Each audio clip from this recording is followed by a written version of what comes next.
welcome to another exciting edition of the P&B Sports Show on Politics and Business TV. I'm your host, Abel Sunday. England are through to the FIFA World Cup semi-finals after a hard-fought 2-1 victory over Norway in a trailing quarter-final encounter. Was the England's quality that made the difference, or did Norway miss a golden opportunity to write history? Joining me virtually from the ancient city of Benin is the Abracadabra sport, John, for his who is known for his sharp analysis and unique perspective. He will help us to unpack all the talking points from this dramatic encounter. So just grab your teacup because P&B Sports start now. Distraction, just pure unfiltered sport action. Diogo Dalot pulls the ball then. Make the P&B Sports Show part of your weekday routine. Philogene in the penalty area, twisting and turning. He tries to flick it towards goal. Monday to Friday, 9 a.m.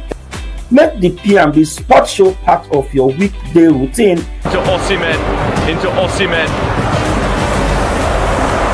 30 minutes of breaking headlines, in-depth analysis, match preview, and the stories every sport fan needs to know. And when Saturday arrives, we take things to another level. Get ready for balls of fire every Saturday from 1 to 2 p.m. One explosive hour of fearless opinion, heated debate, and non-stop football conversation.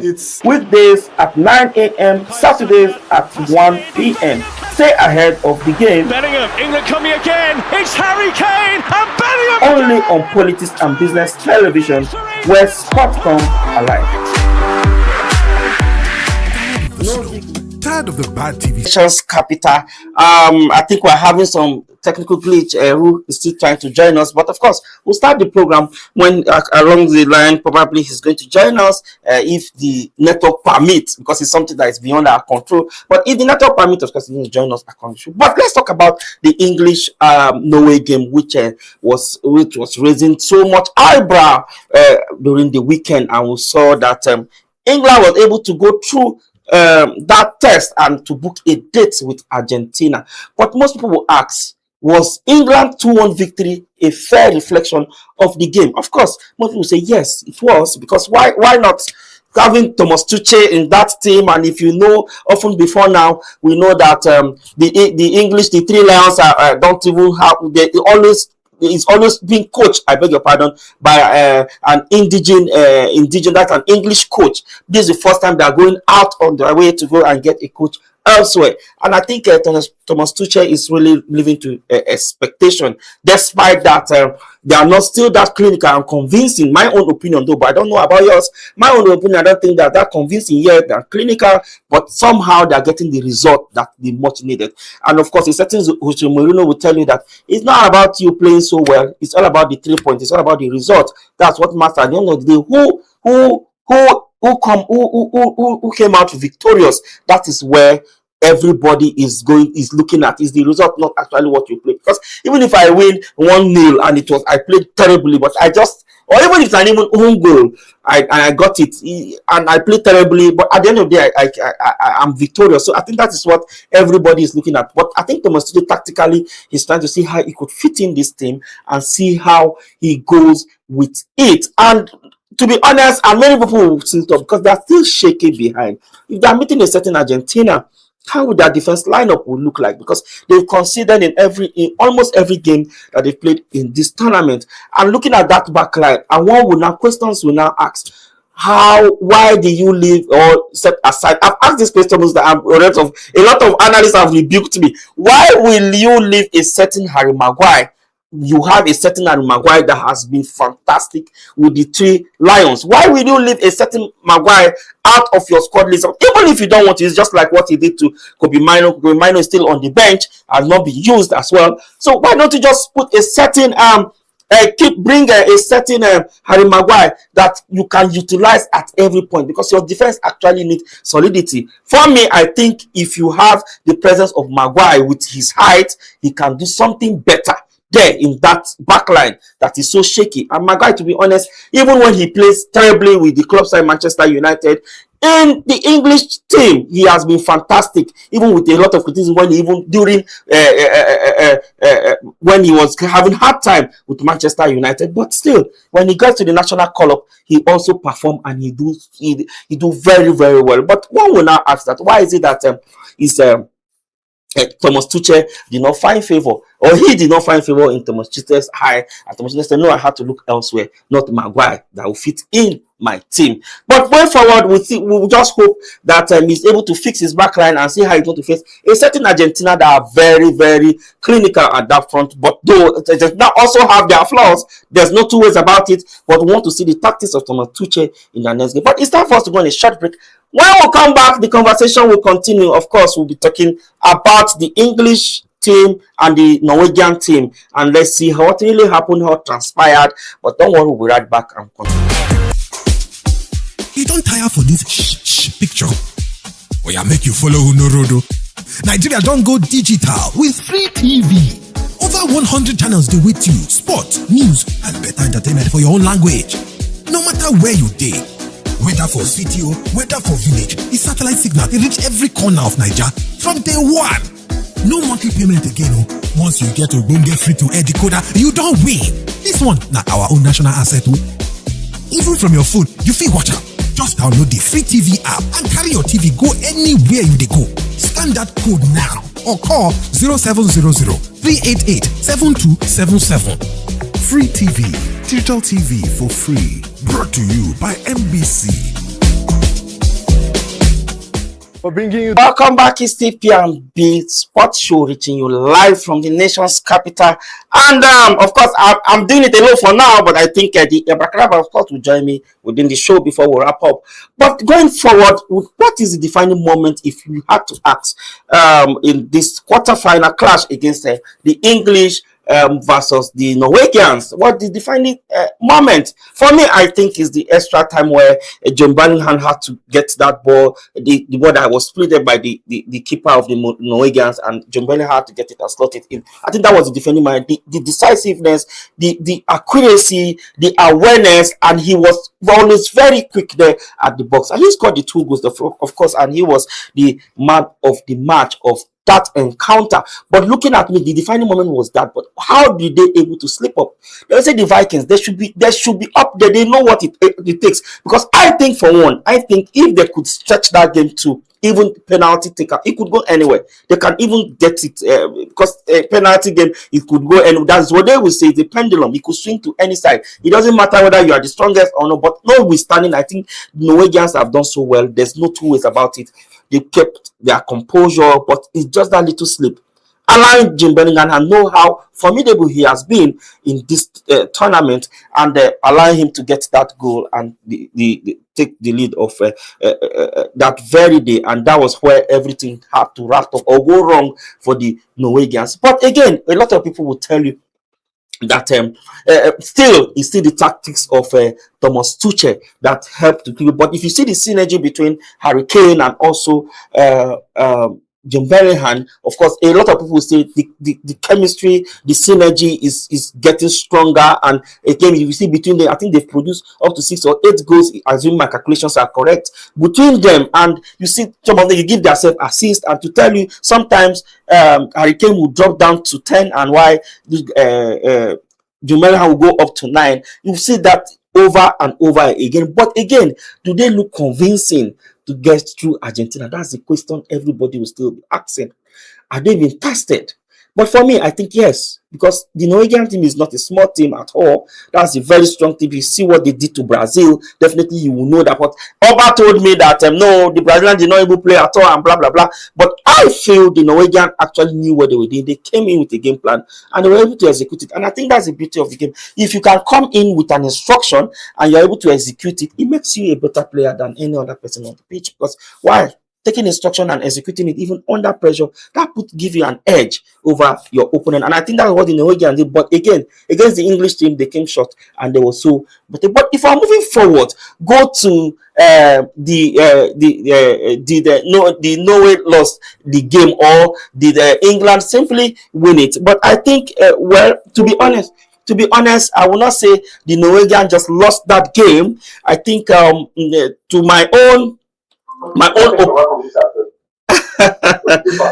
to my own opinion, I think it was just not that day, because I think on a very good day that would have been a superb game for the Norwegians. But unfortunately, it wasn't that day. I was told that the Abracadabra sport from the ancient city of Benin just joined us. I know most of they don't want him to join us today, but against all odds, he had to defy every odds to join us. We call him that because he bring magic to sport analysis. Hello, John. Good morning. How is Benin this morning? Edo is shining. Good morning, sir.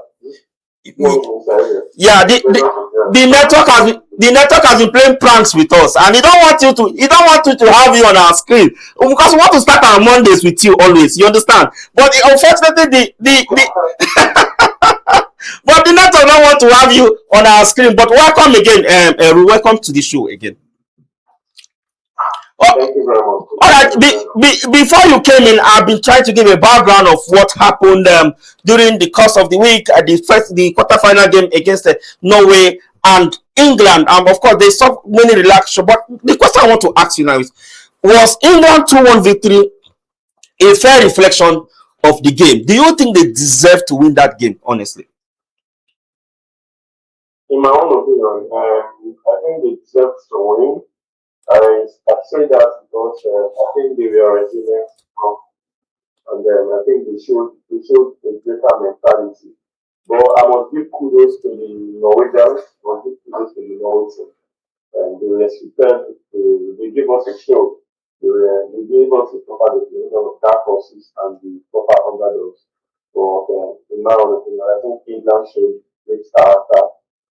That, in my opinion, should be the second time the tournament that are doing that, when they are showing great character, great resilience in the build up to the game. It was a good one. In fact, coming back from the go down already shows that they deserve to win. They were ready to win. They have to do with their hands. Just Philip into Bellingham and the England story is there. So yes, nothing I think England deserves to win. And not throwing away the efforts of the Norwegians at all. Not throwing that away. So I think England gave it a fight. The Norwegians gave them credit. The Norwegians improved. So England gave a good fight and they won. Absolutely, England actually gave a good fight. But talking about England, which England? I'm talking about talking about England. I will say Jim Bellingham is something else in this tournament compared to compared to last season with Real Madrid. Looking at his performance and what he has done so far in this English team, to be honest, Jim Bellingham 6 goals now, 6 goals now to his name. And of course, an assist as well. I think he had a couple of assists. I can't get the accurate number now, but a couple of assists and 6 goals to his name. To be honest, I think Jude Bellingham is in another planet and another form. He arguably should be one of the best players for the Three Lions at the moment. Yes, I support you. I think we had a conversation about Jude Bellingham. I think last week on the show. Yes. I said something that Jude Bellingham is one player that I did not actually have any expectations from the leader for this tournament. I was not looking forward to a Jude Bellingham. I had expectations from Harry Kane. I had expectations from Declan Rice, from Bukayo Saka, from Marcus Rashford, as far as the England. But I was not looking to the role of Jude Bellingham. And that was because in the previous season, like you have referenced, he had a couple of injuries. He was in and out of injuries. He was not consistent. He didn't give us the Bellingham that we know 2 seasons ago. He didn't give us the Bellingham that we know when Crusader was. So I was not really expecting so much from him as far as this tournament is concerned. I was expecting that it's just going to be another performance. And in my book, I was even saying that he was lucky enough to get it, considering how his season wasn't terrible. but it isn't wasn't the best of it. You know, Juventus is a kind of player. He's a good a midfielder who knows how to crash the box very well. So, but we didn't get so much of that last season. But I think if I was to list out three players who have shocked me in this tournament, I'm certainly going to Juventus is going to make my top two because I did really not expect so much from him going to this tournament. We already have 6 goals. That's a big concession for highest goals of the tournament. From a midfielder, that tells me a lot about the kind of player that he is and the kind of addition he gives to the present English team. I always say that the present English team in the World Cup is completely built around Hurricane and Bulgaria. England, I gave a statistic from this show some days ago that I think Hurricane and Bulgaria have been the ones that have scored the major goals for England in this tournament. If they never have player that has scored a goal for England in this tournament, it's Julian Tony Gordon. These are the two players that have scored the. If England, I don't know how many games England are running to advance in this tournament. I don't want to give a wrong side. But the Birmingham and Argentina have scored 95% of those goals. That's to tell you how much importance they hold to the team. This in the last match against Norway, Argentina did not come up with the result of those scoring. The Birmingham stepped up and they gave the goals. The game there, the Birmingham is not scoring. Argentina is scoring and the Birmingham is delivering us to him. So he's a very, very good addition and a very important player for the speaker and the English squad in this one. Okay, as we try to wrap up, because of course time is not on our side again. Looking ahead to the semi-finals, what must England do to improve or to keep their title hopes alive, considering the fact that they are meeting a certain Argentina, which happen to be the defending champion of this tournament? To be honest, Argentina might not be playing well, but I think they just seem to know how to win games. You get? They might not be playing well, but they just know how to win the game. They just somehow it will just fall in their place. But what will Thomas Tuchel do with the 3 Lions to make sure that they go through to the finals? First of the Montita is a very good tactician. I must give him that. I must give him his kudos. I must give him his class. That is a very good tactician. But I think in order to defeat Argentina, which I don't want, I think Thomas Tuchel and his players, they have to first of all show good character. One thing that helps Argentina in this tournament, despite the fact that we say, yeah, they be struggling, even right from the round of 16, they struggle to do a comeback against Egypt. They struggle to do a comeback. In fact, that from Cape Verde, they struggle to do a comeback against Cape Verde, struggle to do a comeback against Egypt, and then they did against Switzerland. I think one of the things that really helps them is they show the champion mentality. They show that they have experience. They play like the team that we know the World Cup. We know how the World Cup is played. We know how to play the World Cup. And we play the World Cup the way the World Cup is every day. And you understand. So I think if England stands any chance, England have to be resolute. They have to show great character. One of the things they have to do is to convert as many chances as they get. Because this present Argentina side has showed us that if you do not score so many goals against us, you rest assured that we are going to punish you in the later stages of the encounter. They've proven it in more than 2-3 games in this tournament. And so I don't think anything they go up against will be a thing that should be wasteful. Thank God England has an Hurricane, is a clutch player who knows how to find the back of the net.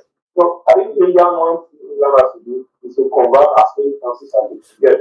I have noticed that Argentina, they have played against them, play your best in the first half and before the hydration break of the second half. Because it seems as though that once they finish the hydration break of the second half, and they get back to the pitch, whatever duty they are using becomes very active.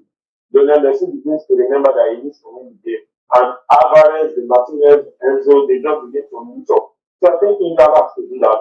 But I also think England has the caliber of players to match up Argentina because Argentina has not been so superb also in this tournament. The thing is, Messi doesn't come up, nothing spectacular happens. So I think, in my own opinion, to sum it up, England just has to show good character and they have to be resolute in order to get a good play themselves. Indeed, England has to show good character and they just make sure that they were able to stand their own and the test. In fact, they need to hold their own when the game is getting very, very tough. Unfortunately, we don't have time anymore. And kudos. They should just convert their chances. Yes, very. Exactly. Unfortunately, we don't have time anymore. And of course, kudos to the Norwegians because definitely these are new crop of players. Most of them, this is their debut on this tournament. And of course, probably next